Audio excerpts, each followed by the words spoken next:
لا الہ الا اللہ وحدہ لا شریک لہ ونشہد ان سیدنا و مولانا محمدا عبدہ ورسولہ ارسلہ بالحق بشیرا ونذیرا اما بعد فقد قال اللہ تعالی لقد کان لکم فی رسول اللہ اسوۃ حسنہ صدق اللہ العظیم۔ محترم علماء کرام، بزرگوں اور عزیز دینی بھائیوں اور سننے والی محترم ماں اور بہنوں، وقت کی نزاکت اور اس کی اہمیت، ان ساری باتوں کا لحاظ کرتے ہوئے بہت کم وقت میں مجھے اصلاح معاشرہ پر کچھ بات عرض کرنی ہے۔ ہم سب جانتے ہیں، ہم کو معلوم ہے کہ ہم صاحب ایمان ہیں، اللہ کو ایک ماننے والے ہیں،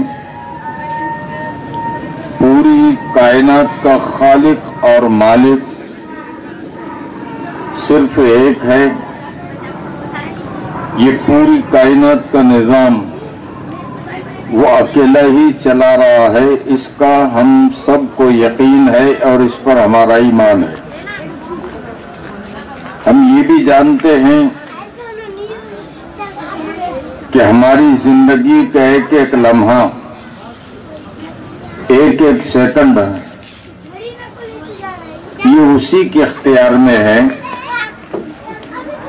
موت اسی کے اختیار میں، زندگی اسی کے اختیار میں، صحت اور بیماری اسی کے اختیار میں، عزت اور ذلت اسی کے اختیار میں، نفع نقصان اسی کے اختیار میں۔ ہمارا یقین ہے اور اس پر ہمارا ایمان ہے۔ ہم یہ بھی جانتے ہیں کہ اس پوری کائنات کو اللہ تعالیٰ نے اپنی قدرت سے بنایا ہے۔ اور کیسا بنایا؟ سورج کے بغیر سورج کو بنایا، چاند کے بغیر چاند کو بنایا، ستاروں کے بغیر ستاروں کو بنایا، زمین کے بغیر زمین کو بنایا، اور انسان کے بغیر انسان کو بنایا۔ یہ اس کی قدرت ہے، یہ اس کی شان ہے، اور ہمارا اس پر ایمان ہے۔ اور ہم سب یہی جانتے ہیں، مانتے بھی ہیں کہ اللہ تبارک و تعالیٰ نے چیزوں کے بغیر چیزوں کو بنایا ہے۔ دنیا کے اندر ان چیزوں کا کوئی نمونہ نہیں تھا جس کو دیکھ کر اللہ تبارک و تعالیٰ نے بنایا ہو۔ جیسے چاند ہے، چاند کے بغیر چاند کو بنایا، سورج کے بغیر سورج کو بنایا، آسمان کے بغیر آسمان کو بنایا، زمین کے بغیر زمین کو بنایا، پہاڑوں کے بغیر پہاڑوں کو بنایا، اور انسان کے بغیر انسان کو اللہ تعالیٰ نے اپنی قدرت سے بنایا ہے۔ اس پر ہمارا ایمان ہے۔ وہ اکیلا ہے، اس کا کوئی ساجھی نہیں، اس کا کوئی ساتھی نہیں، وحدہ لا شریک ہے، اس کا کوئی شریک نہیں۔ ہمارا اس پر ایمان ہے کہ پوری کائنات اسی کے حکم سے چل رہی ہے، اسی کے حکم سے چلتی رہے گی، اور ایک دن ایسا آئے گا اسی کے حکم سے یہ سب ختم ہو جائے گی۔ ہمارا اس پر بھی ایمان ہے۔ ہم ایمان والے ہیں، اللہ کی بندگی کرنے کا ہم نے اقرار کیا ہے۔ لا الہ الا اللہ اللہ کے سوا کوئی عبادت کے لائق نہیں، یہ ہمارا اقرار ہے۔ ہمارا اپنا کام یہ ہے کہ ہم اللہ کے بندے ہیں، اللہ کی بندگی کرنے والے بنیں، اسی کو سجدہ کرنے والے بنیں، اسی کے حکموں پر چلیں، اسی کی بات مانیں، اور ہمیشہ اس بات کا خیال رکھیں کہ میرے اس عمل سے اللہ خوش ہے یا ناراض ہے۔ اگر خوش ہے تو اللہ کا شکر ادا کریں کہ اللہ تبارک و تعالی میرے اس عمل سے خوش ہیں، اور اگر ناراض ہے تو اس کام سے رک جائیں۔ یہ بندے کا کام ہے، اللہ کی مان کر چلنا، اللہ کی فرما برداری کرنا، اللہ کے حکموں پر چلنا، اس نے جس چیز سے منع کیا ہے اس سے رکنا۔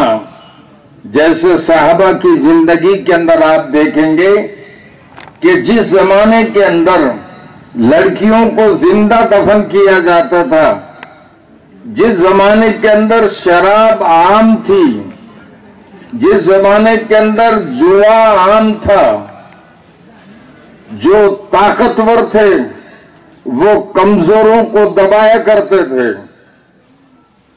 اس وقت کی حالت یہ تھی کہ عورتیں بے پردہ تھیں، یہاں تک کہ بیت اللہ کا طواف بھی ننگے ہو کر کیا کرتے تھے۔ اس زمانے کے اندر چوری، لوٹ کھسوٹ، یہ سارے کام ان کی زندگی کے اندر تھے، اور وہ اس کو کیا کرتے تھے۔ لیکن ایمان قبول کرنے کے بعد، اللہ کو ایک ماننے کے بعد، اللہ کا حکم آیا شراب حرام ہے، پھر ایک قطرہ شراب کا اپنے منہ تک نہیں لے کر گیا۔ جوا حرام ہے، بند ہو گیا۔ لڑکیوں کو زندہ دفن کرنا بند ہو گیا۔ لوٹ کھسوٹ کرنے والے پوری زندگی اسی میں گزر رہی تھی، وہ سب بند ہو گیا۔ یہاں تک کہ چھوٹی چھوٹی باتوں پر فتنہ و فساد برپا کرنے والے، معمولی باتوں کے اوپر دو خاندان آپس میں جھگڑنے والے، خون زمین پر بہانے والے، وہ ایک دوسرے کے بھائی بن گئے۔ یہ ایمان لانے کے بعد ہوا ہے۔ انصاف ان کی زندگی میں آ گیا، ظلم سے اپنے آپ کو بچانے لگے، ایک دوسرے کی ہمدردی ان کی زندگی میں آئی، ایک دوسرے کے ساتھ حسن سلوک ان کی زندگی میں آیا۔ ماں کا ادب، باپ کا ادب، پڑوسی کا ادب، رشتہ دار کا ادب، خاندان و قبیلے کا ادب، پڑوسی کا ادب، بھوکے پر رحم، پیاسے پر رحم، یہاں تک کہ محترم بزرگ دوستو خود بھوکے رہے اور دوسروں کو کھلایا، خود پیاسے رہے اور دوسروں کو پلایا۔ ایمان لانے کے بعد ان کی زندگی کے اندر ایک انقلاب آ گیا۔ ہم بھی ایمان والے ہیں۔ میں اپنی زندگی پر غور کروں، آپ اپنی زندگی پر غور کریں، کیا ایمان کے بعد ان ساری چیزوں سے ایمان والا بچ رہا ہے؟ بلکہ اگر میں یہ کہوں کہ بچ نہیں رہا الا ماشاء اللہ، اکثریت ایسی ہے جو اللہ کی نافرمانی کر رہی ہے، اللہ کو مان رہی ہے، اللہ کی نہیں مان رہی۔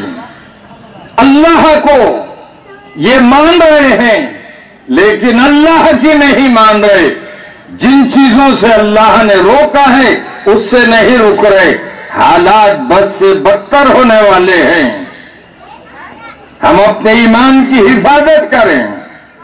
دوسری بات، وقت کم ہے، میں آپ کو بتانا چاہتا ہوں، ہم حضرت محمد صلی اللہ علیہ وسلم کے امتی ہیں. جب ہم حضرت محمد صلی اللہ علیہ وسلم کے امتی ہیں تو امتی ہونے کا حق ہم کو ادا کرنا پڑے گا. اگر ہم امتی ہیں تو حضور کا اتباع کرنا پڑے گا، حضور کے نقش قدم پر چلنا پڑے گا.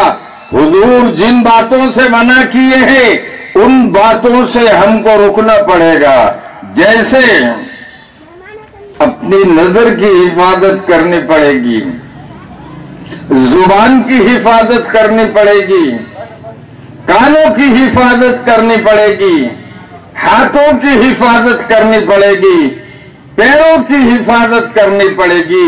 کہیں ایسا نہ ہو میری یہ آنکھ نبی کے مرضی کے خلاف استعمال ہو جائے، یہ کان میرے نبی کے مرضی کے خلاف استعمال ہو جائے. اور آج ہو رہے ہیں. ایک طرف تو نبی کی محبت کا دعویٰ ہے، مجھے نبی سے محبت ہے، لیکن وہ سارے کام کر رہے ہیں جس سے نبی نے منع کیا. یہ محبت کا ثبوت نہیں ہے. محبت کا ثبوت یہ ہے کہ ہم وہ کام کریں جس کو اللہ کے نبی پسند کرتے ہیں. میں آپ کا زیادہ وقت کیسے لوں؟ وقت بہت کم ہے. صرف ایک بات سمجھ لیجئے، ہم اس نبی کے امتی ہیں جن کا مقام خدا کے بعد سب سے اونچا ہے. ہم اس نبی کے امتی ہیں جن کی عظمت خدا کے بعد سب سے اونچی ہے. ہم اس نبی کے امتی ہیں جس نبی کی شان خدا کے بعد سب سے اونچی ہے. ہم اس نبی کے امتی ہیں جن کا مرتبہ خدا کے بعد سب سے اونچا ہے. ہم اس نبی کے امتی ہیں